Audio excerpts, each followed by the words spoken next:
Bienvenue dans le 19h45. Bonsoir, voici les grandes lignes de cette édition. Comme les dames, les hommes ont aussi de nos jours une variété de coiffures proposées dans les salons pour se mettre en valeur et rester dans la tendance. Coiffure fantaisiste chez les hommes, est-ce une dépravation ou un effet de mode? On en parle. Pour ou contre l'utilisation du téléphone portable en milieu scolaire, la question reste d'actualité en cette reprise des classes. Pour certains, c'est un outil indispensable pour les élèves. Pour d'autres, c'est plutôt source d'échecs. Au Sénégal, les femmes peuvent désormais suivre les soins de chimiothérapie sans s'inquiéter. 1 milliard de francs CFA a été débloqué par le gouvernement pour financer les cancers féminins.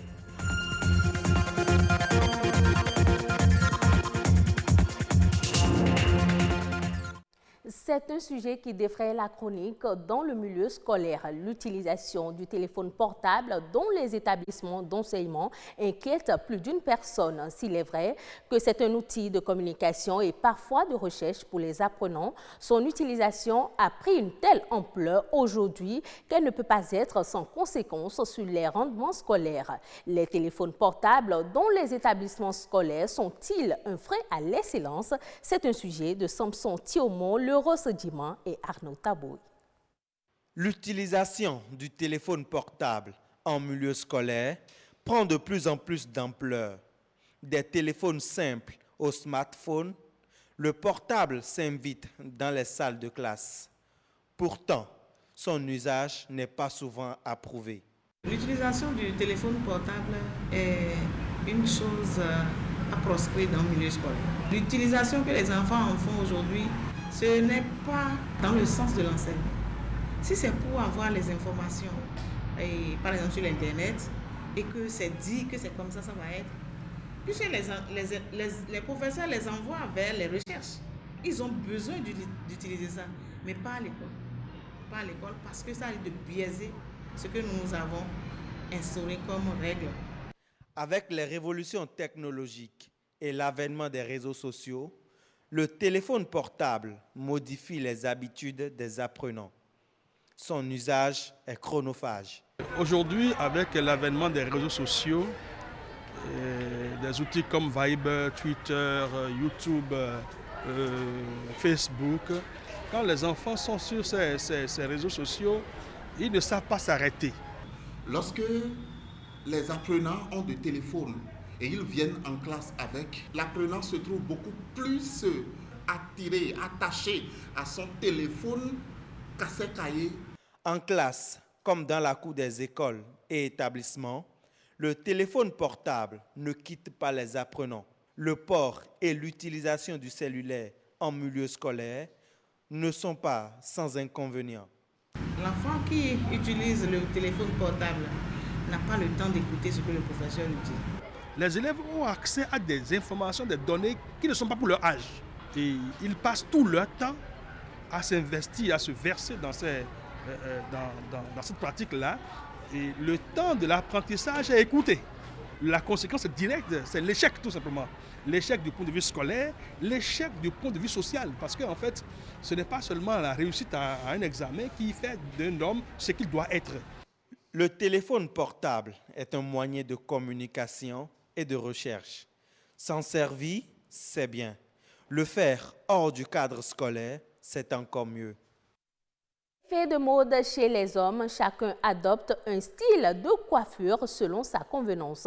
Ces coupes, parfois fantaisistes, s'observent surtout chez les jeunes. Ainsi, les salons de coiffure d'hommes sont pris d'assaut par des jeunes hommes à la quête d'un style de coiffure tendanciel. Les coiffures fantaisistes des hommes sont-elles une dépravation ou un look? Élément de réponse dans ce reportage de Joseph Bonke-Dotou, Roka Anagoko et Amidou Malehoso.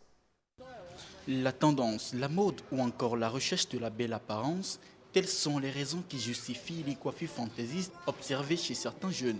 C'est mon coiffeur qui l'a choisi pour moi et bon, je l'ai accepté parce que ça me rend plus beau. C'est juste la mode et puis on est aussi fatigué des anciennes coupes. Chaque époque, chaque génération, chaque temps avec ses coupes et ses modes. Donc je viens, j'explique juste ce que je veux au coiffeur et puis lui il exécute.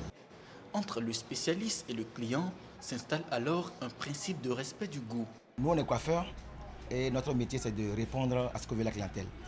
Donc, si déjà le client vient et il est exigeant et par rapport à un modèle donné, bon, nous, on voit par rapport à son visage et tout ça, si cela peut lui convenir. Mais si lui, il n'est pas d'accord, il existe toujours son modèle, nous, on lui fait ça. En réalité, chaque type de coiffure a un nom. Les coupes ordinaires se font pour des circonstances précises. Il y en a qui sont comme des coupes, d'autres sont des demi-crêtes, d'autres encore sont un peu comme du truite. Il y a certaines qu'on appelle watab et pour d'autres, on rase complètement la nuque et nous l'appelons coupe. Très souvent, c'est les stars, c'est les gens, c'est les personnes qui vont en boîte. C'est par rapport au lieu où ils veulent se rendre qu'ils font ce genre de coiffure fantaisiste-là. Alors que la tendance des coiffures fantaisistes devient un choix récurrent chez beaucoup de jeunes, le regard de la société varie selon les appréhensions. Certaines personnes ont des idées bizarres sur ces coiffures. Par contre, d'autres personnes ont de bonnes idées, d'autres encore apprécient ces coiffures fantaisistes et viennent chez nous pour le faire. La société étant la société, bon, même déjà chez nous, ça dépend de tes parents. Il y en a qui ne trouvent pas ça forcément bien, mais bon. D'autres aiment, d'autres n'aiment pas. Beaucoup de personnes disent que cette coiffure n'est pas bonne, mais mes parents trouvent que c'est bon pour moi. Même si on adopte ces coiffures, on doit se respecter. D'autres qui font du désordre ou de la dépravation avec, je pense qu'ils sont des inconscients. S'il est bon d'adopter des coiffures tendances, il serait encore meilleur d'avoir des coiffures responsables pour une bonne intégration sociale. En musique, le talent n'est pas suffisant. Avoir la formation et être professionnel sont indispensables pour s'affirmer. Au Bénin, très peu d'écoles forment à la musique. Pourtant, les artistes musiciens béninois se professionnalisent de plus en plus. Raphaël Cheyi est artiste musicien. Il nous en parle au micro de Estelle Pazou.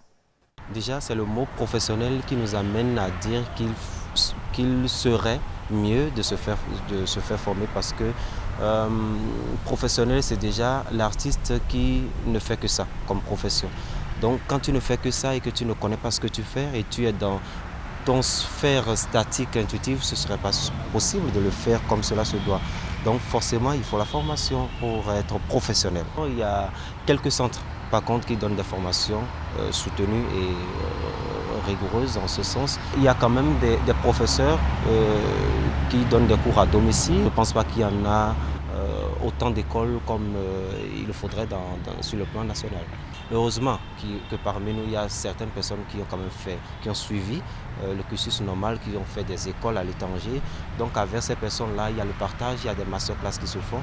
Donc je pense que ça va de mieux en mieux. On a quand même le retour de plusieurs festivals, donc européens comme sous d'autres yeux, qui avouent vraiment être épatés quand ils sont devant un musicien béninois et ils se disent mais est-ce que vous avez des écoles là-bas, et quand on dit non, ils se disent mais c'est pas possible, mais comment vous raisonnez harmoniquement comme ça, comment vous faites? Donc ça veut dire quand même qu'il y a de la matière au Bénin, il ne faut pas se leurrer.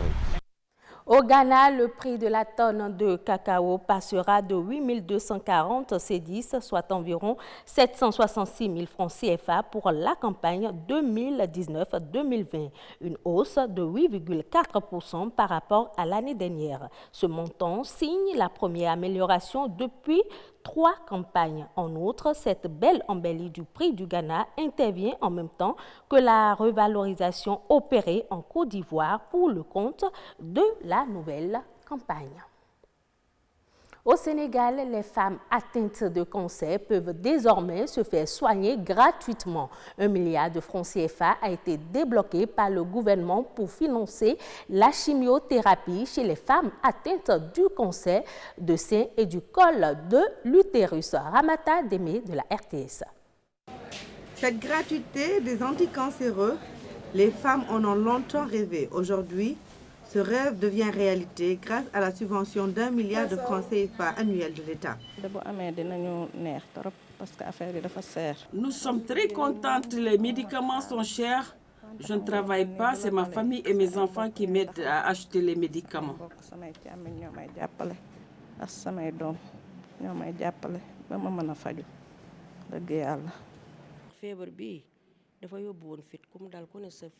C'est une maladie qui fait peur. C'est la chimiothérapie qui m'aide à supporter la maladie.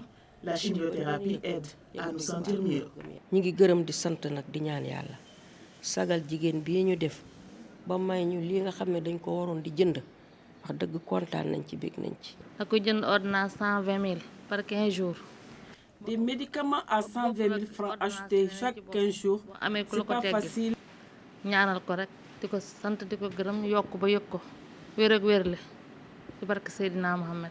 Une gratuité qui pourrait même aider à avoir de meilleurs résultats grâce à un calendrier de chimiothérapie plus respecté. Une initiative et une bonne nouvelle pour nos patients qui souffrent de cancer. La chimiothérapie est chère de telle sorte que nos patients ne respectent pas leur rendez-vous. S'il y a cette gratuité, ça serait excellent. On aura de très bons résultats parce qu'il n'y aura plus de retard par rapport aux médicaments.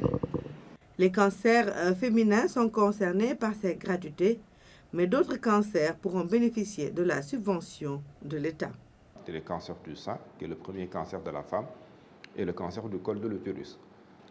Les cancers de l'enfant, la majorité des médicaments utilisés est disponible dans la chimiothérapie classique, que ce soit la doxorubicine, la vincristine, en tout cas la majorité des molécules seront gratuits, ce qui fait que ça constitue 60% des protocoles utilisés.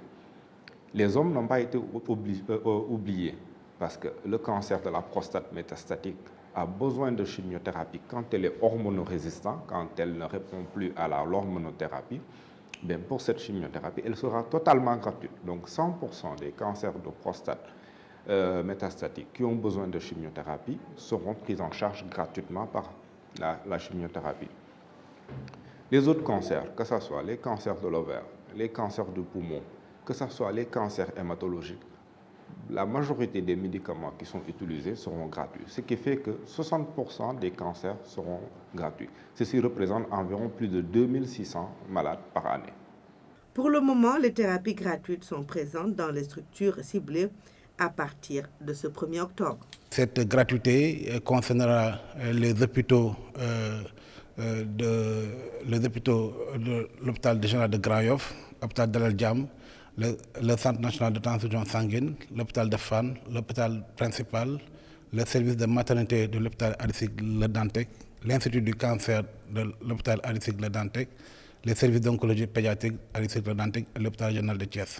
D'ici quelques jours, voire un mois, une équipe d'experts sera déployée sur le terrain pour une évaluation du système de gratuité de la chimiothérapie, voir s'il est fiable et y apporter des réajustements si besoin est. Ce sera tout pour cette édition. Merci de votre fidélité à la chaîne du développement.